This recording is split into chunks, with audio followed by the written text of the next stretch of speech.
I'm Dr. Linda Gray from Duke University Medical Center, and I would first off like to thank the Canadian Spinal CSF Leak organization for the opportunity to speak today.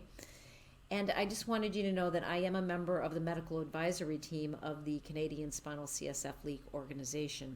I'm going to talk about intracranial hypotension, diagnosis and misdiagnosis, and I want to recognize three of my other colleagues, Peter Kranz, Timothy Ambrine, and Mike Malinzak, who also help take care of patients with this problem. I have absolutely no disclosures. My objectives today are to discuss the brain imaging findings of intracranial hypotension, misdiagnoses of intracranial hypotension, differential considerations for positional headaches, which can be a prominent feature of intracranial hypotension, the types of leaks to look for, and detection and percutaneous treatment of CSF leaks. So let's first talk about the brain imaging findings. There's a mnemonic SEEPS, which can help an individual think about the things to look for when you're thinking about the potential diagnosis of intracranial hypotension. And the first is subdural effusions, that's the S. Dural enhancement, that's E. Venous engorgement, second E. Pituitary swelling, loss of the prepontine cistern, and sagging brain. Now, sometimes the mammillary bodies will sit on top of the pons, which is another finding to look for. The iter, or the opening to the aqueduct, may be lower than the incidural line, and you may get crumpling of the quadrigeminal plate cistern. There's crowding at the foramen magnum, which can lead to a syrinx in the upper cervical spinal cord. Look at the floor of the third ventricle, and if it is downward sloping, that can be another sign of intracranial hypotension. So dural enhancement is a feature that we look for, and it should be smooth dural enhancement as opposed to nodular enhancement, which can be seen in this case in the setting of metastatic disease, or in this case in the setting of granulomatous processes such as sarcoid. Now, there can be misdiagnoses of intracranial hypotension for sure, and let's take a look at some of the reasons why that can happen and when it happens. So this was a 26-year-old patient who presented with a headache and was noted to have dural enhancement and a swollen pituitary gland. They missed the sagging brain in this case, but this was read out by a radiologist who was not a neuroradiologist, and he interpreted this as sarcoid as causing the dural enhancement and a pituitary tumor as causing the headaches. And so just be aware that not all radiologists are familiar with the diagnosis of intracranial hypotension or hypovolemia, and that not all neuroradiologists are going to be reading your MRI imaging studies. In this particular case, the patient was referred to neurosurgery at Duke. She got a biopsy of her pituitary gland, which was normal, and then she got sent down to radiology because her headache had worsened and they were thinking she might have a CSF leak at the base of skull. We recognized the findings, obviously, of intracranial hypotension, worked her up, and this was all of her imaging findings were due to a ruptured nerve root diverticula. Now, this 30-year-old patient was in Chicago, and she developed all of a sudden positional headaches when she was jogging on a treadmill. She became bedridden. Her family practice doctor admitted her to the hospital where she was seen by both neurology and neurosurgery and was told that she now had migraine headaches and she was just going to have to get used to it. The radiologist unfortunately missed the dural enhancement and the subdural effusions, so she got sent to us, and the etiology of her imaging findings was due to a ruptured nerve root diverticulum. So here is the normal thecal sac and the contrast outside the thecal sac, and this again was due to a ruptured nerve root diverticulum. So she didn't have migraines. She actually had a ruptured nerve root diverticulum, and she was not going to have to live with migraines for the rest of her life. So, is this intracranial hypotension, or is this just a Chiari malformation? This patient was brought to a headache conference that we have regularly, and the neurosurgeon brought it, and the patient was being considered for a Chiari decompression, and you can see that there are low-lying tonsils for sure here, but in addition to that, there's loss of the suprasellar cistern, probably flattening of the third ventricle, loss of the prepontine cistern, and the neurosurgeon failed to recognize the dural enhancement that was present. So all of these findings were not due to a Chiari malformation, but were rather due to a leak caused by a thoracic disc which had penetrated the thoracic spinal dura. So neurologists and neurosurgeons may also not be familiar with the imaging findings of intracranial hypotension or hypovolemia. So what is a Chiari? A Chiari is caudal protrusion of the tonsils or tonsillar ectopia that can be peg-shaped in appearance. Usually this is greater than 5 millimeters below a line drawn across the foramen magnum. And healthy adults usually or rarely have tonsillar ectopia that is greater than 3 millimeters. This can be associated with abnormal CSF flow, and even a syrinx in the spinal cord can be associated with it. And generally, this is due to a small posterior fossa. So how to evaluate for intracranial hypotension versus Chiari malformation? Well, in this particular case, if you look at both of these cases, they have tonsillar ectopia that is present. If you draw a line from the tuberculum sella to the confluence of veins, which is vein of Galen and straight sinus, this is the incisional line.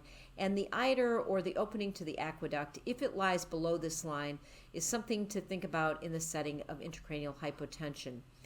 With a Chiari malformation, you'll have a small posterior fossa. In addition, the iter, or opening to the aqueduct, should be at the line or above it. So look for that iter. Now, CSF flow studies can be helpful, and this is a patient preoperatively who has tonsillar ectopia and loss of flow behind the tonsils, as we're seeing here, and diminished flow behind the spinal cord in the upper cervical spine. Postoperatively, you can see that there now is improved flow behind those tonsils. So sometimes CSF flow studies might help, but in general, they'll probably be positive whether you have tonsillar ectopia due to SIH or Chiari malformation.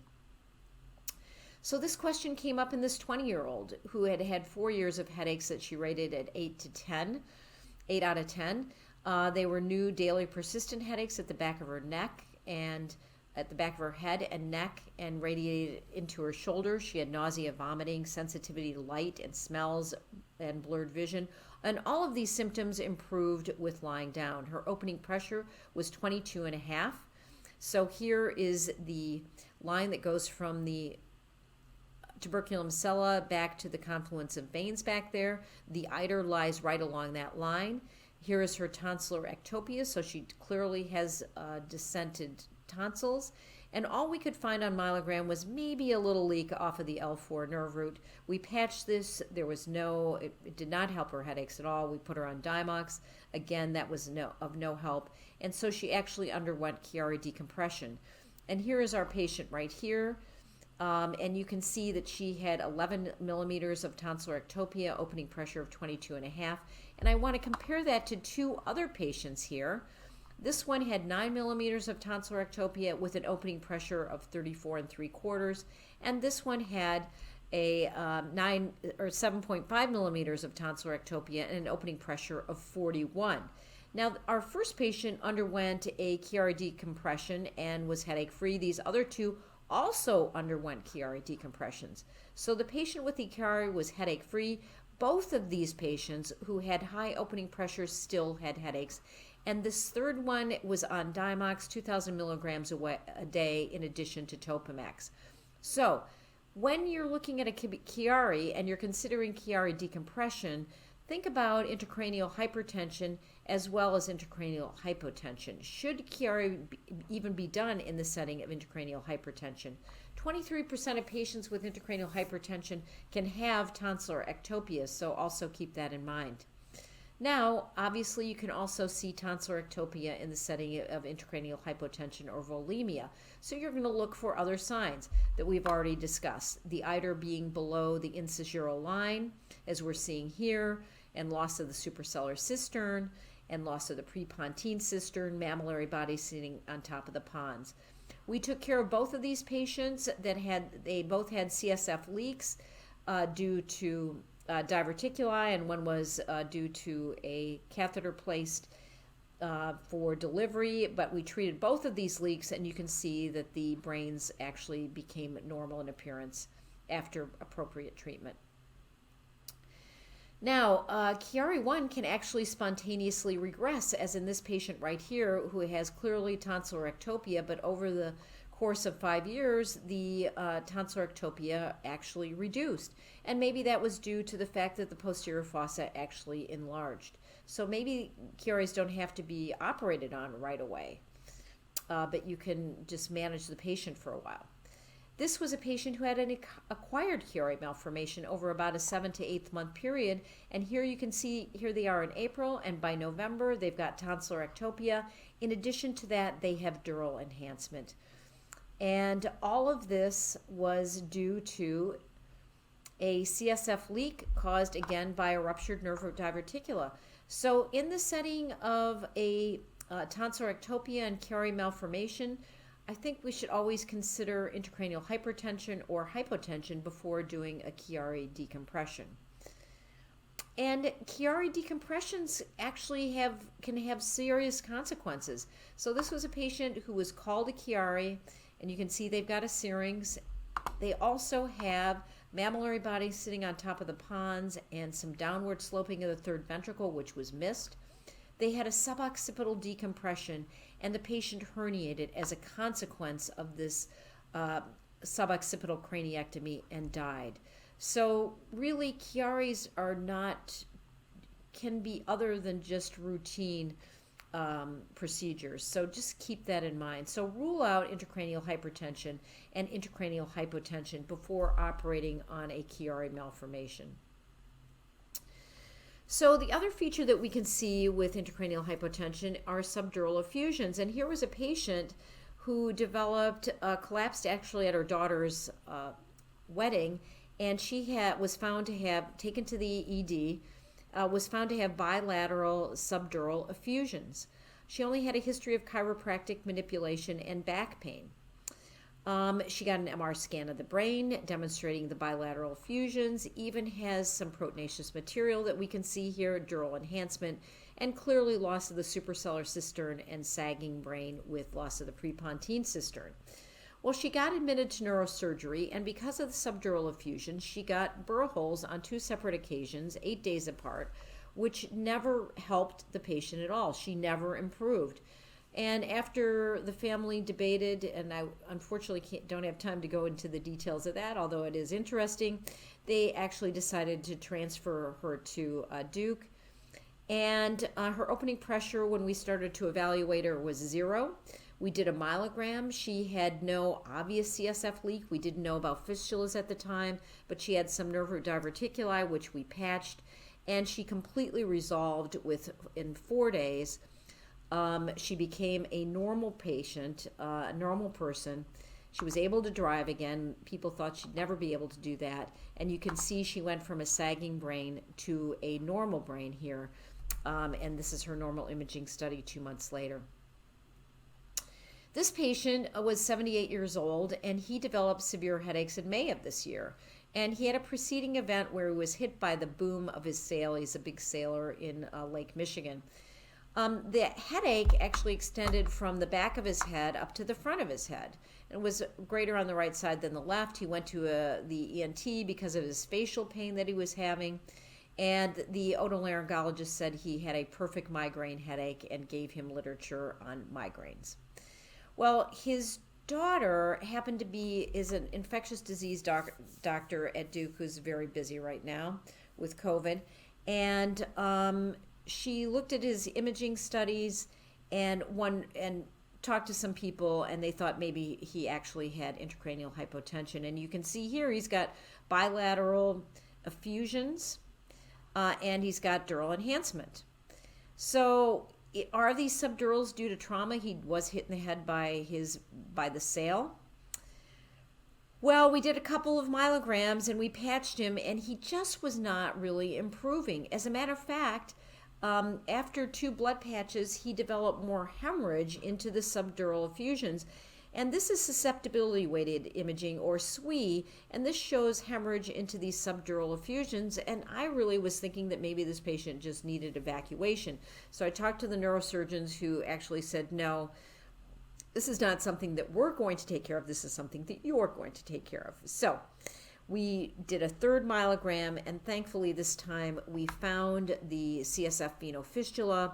We patched him, and within 2 weeks, his subdural effusions started to diminish in size, and he became nearly asymptomatic. So he was 98% improved. So resist the temptation to operate when you have bilateral subdurals and really no history of trauma. And fistulas can be super hard to find, so just keep looking.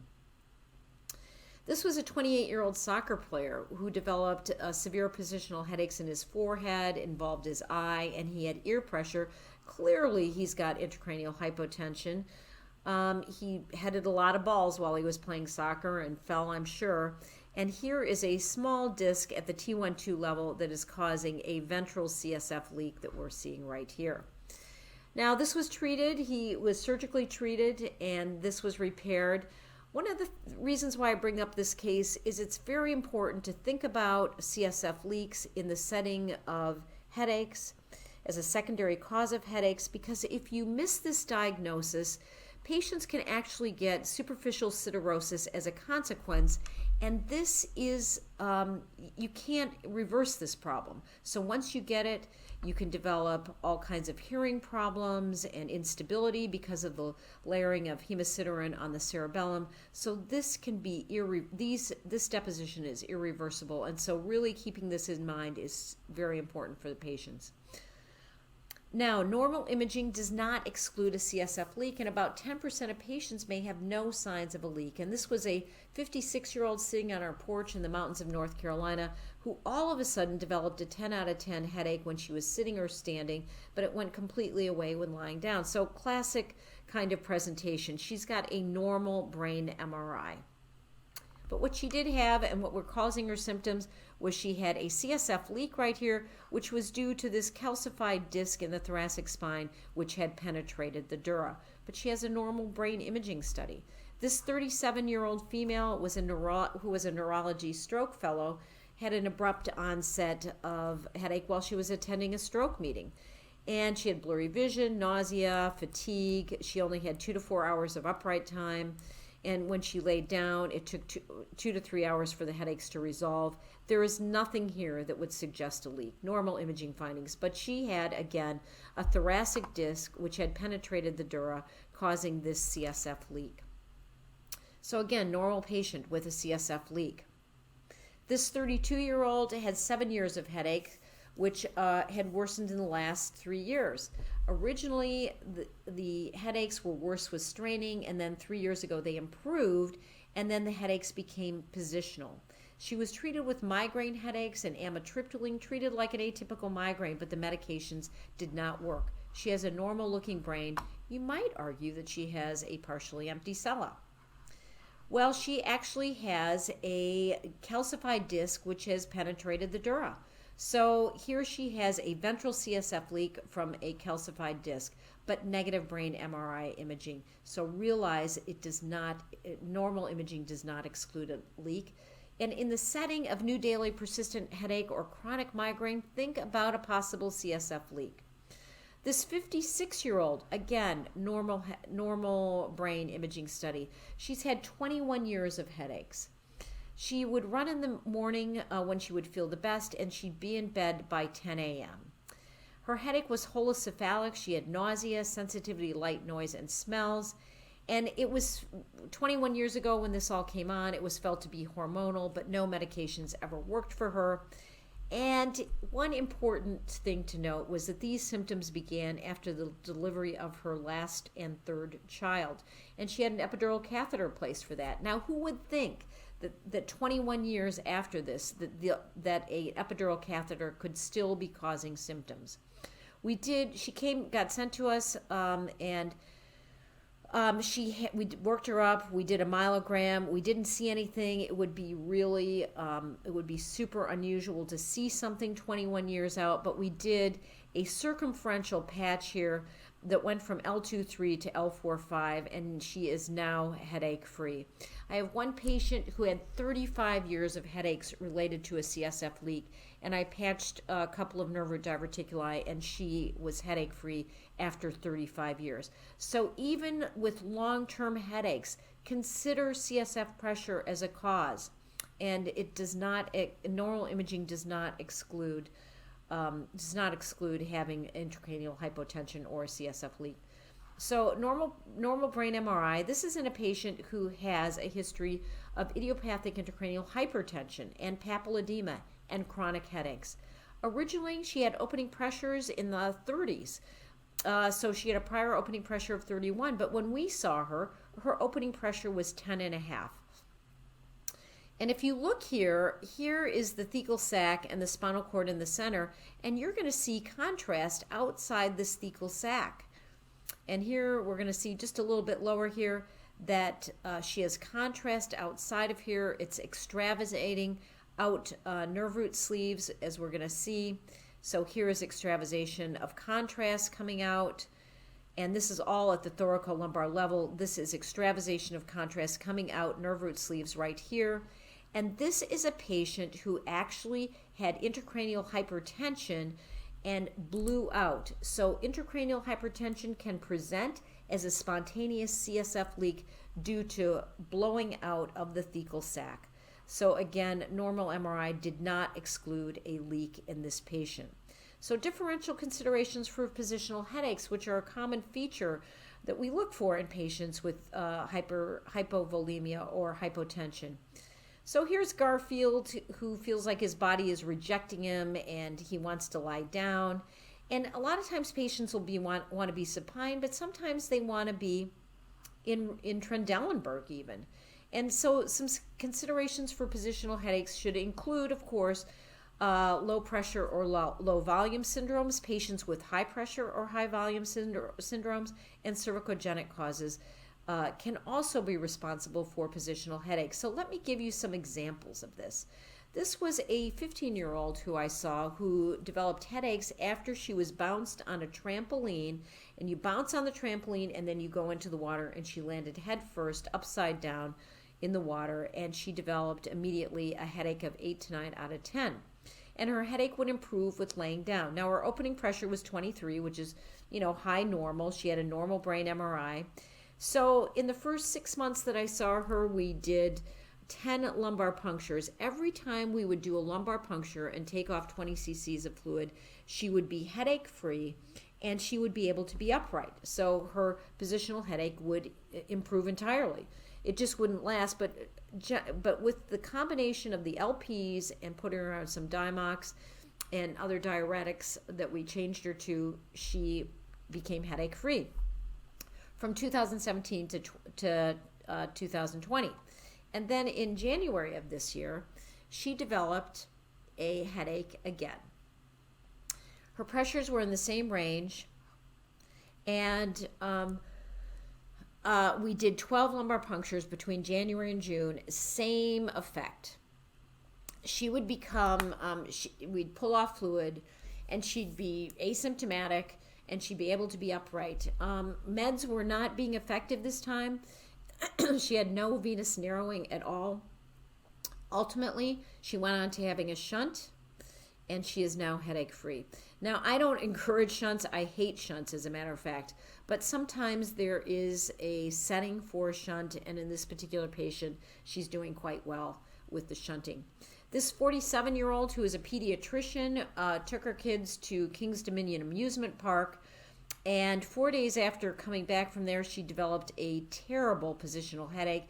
She was seen by neurology, and they suggested that she had a CSF leak. So here is the roller coaster ride that she took at this King's Dominion Park.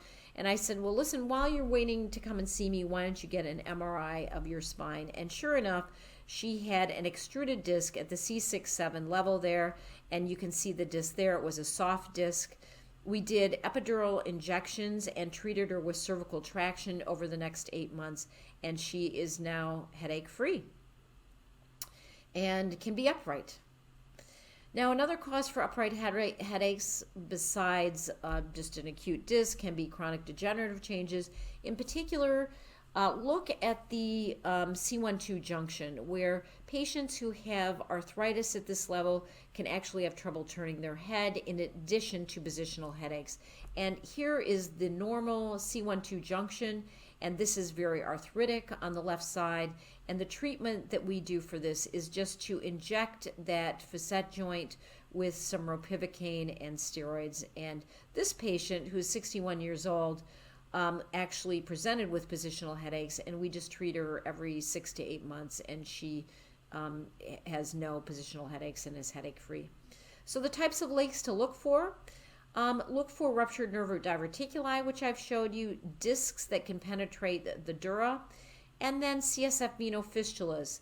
And I'm going to show you a couple of those as well. Other things can cause it. There obviously are, unfortunately, iatrogenic causes like catheter placements and needle placements and epidurals, but facet joints as well can actually erode the back of the dura and cause problems.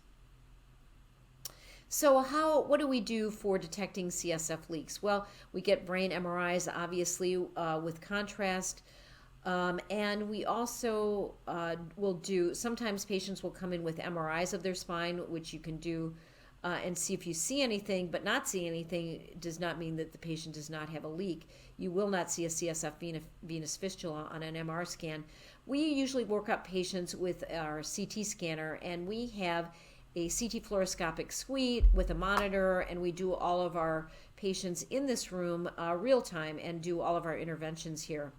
So let me just show you how we do these. This is a patient who is in the CT scanner, and we localize the spot for doing the lumbar puncture as we've marked here. We use a 24 gauge Gertie Marks needle, which is a blunt tip side hole needle, and you have about a 1 in 1,000 chance of a post-LP headache with this needle. The other thing it does is it does not contaminate your field with contrast getting outside of the thecal sac. So you have very little contrast that leaks out with this needle. We also use this compass manometer, which is a digital manometer, in order to get our pressures. And this 24 gauge needle is bored out, so it's 22 gauge on the inside. So how do you we put in the contrast, how do you get the contrast to move when you have a patient on a table that does not tilt? Well, you can do some modified yoga maneuvers, and you can just have the patient do a pelvic lift, and the contrast will run right down.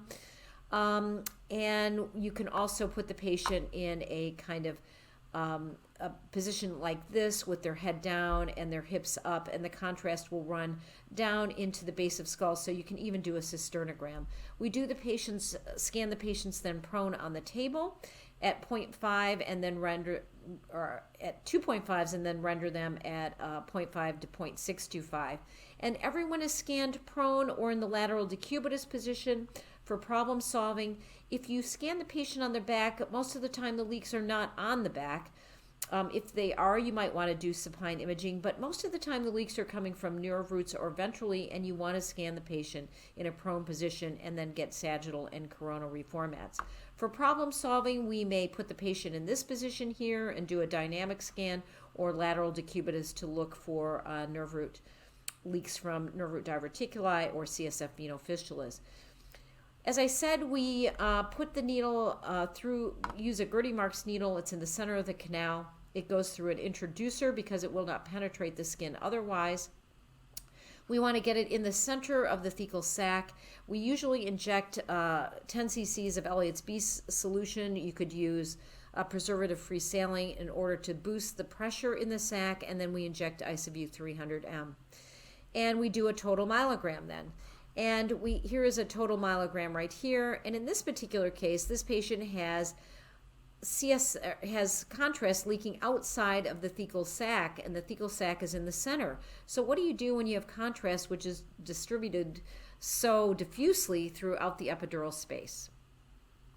Well, then we have to do some problem solving. And in this case, we put the patient in a left lateral decubitus position first, and then we scan the patient in this left lateral decubitus position.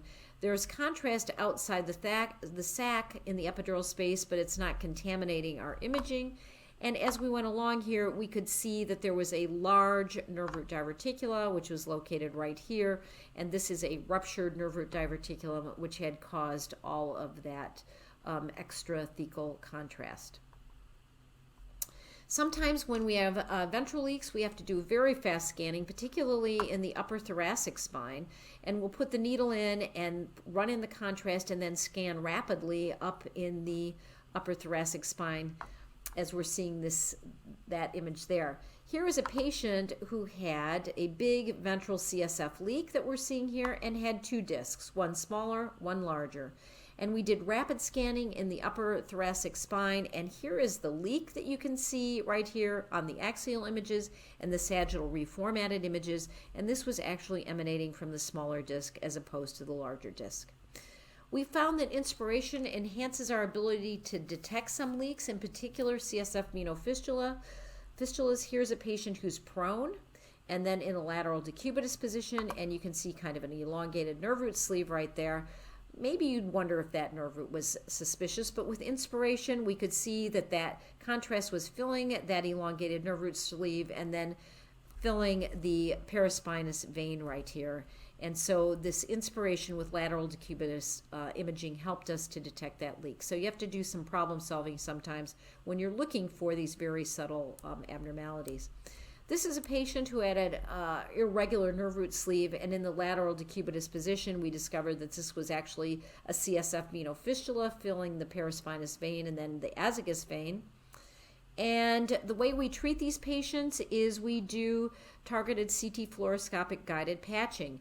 And I'm just going to show you how this works. We put a needle, in this case, down to that transforaminal region, inject contrast first, and then follow that with fibrin glue adjacent to the dura, and then back that up with a little bit of blood. I think you may need the platelets in the blood in order to actually get a really good patch.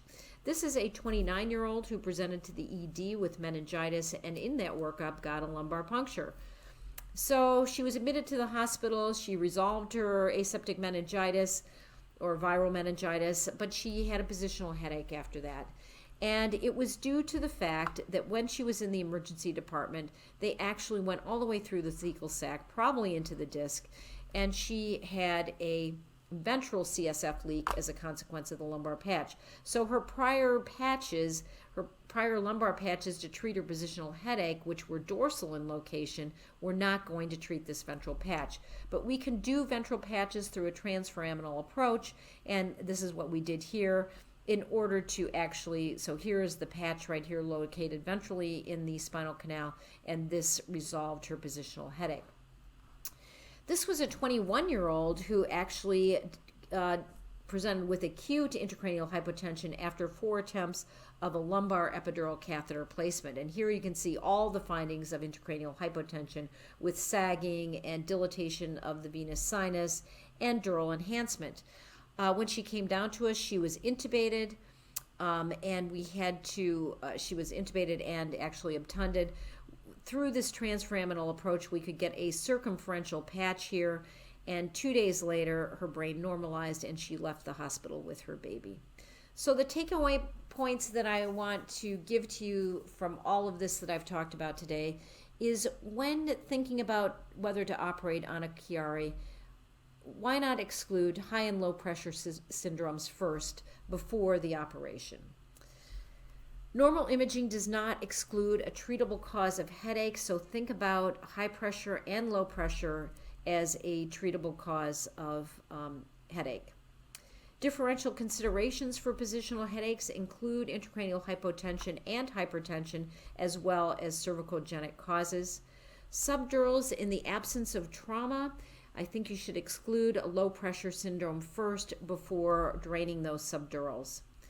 And what should you look for in terms of CSF leaks? We'll look for ruptured diverticuli, discs, fistulas, but realize there are other causes of leaks as well, such as facets, and then obviously, unfortunately, iatrogenic causes as well.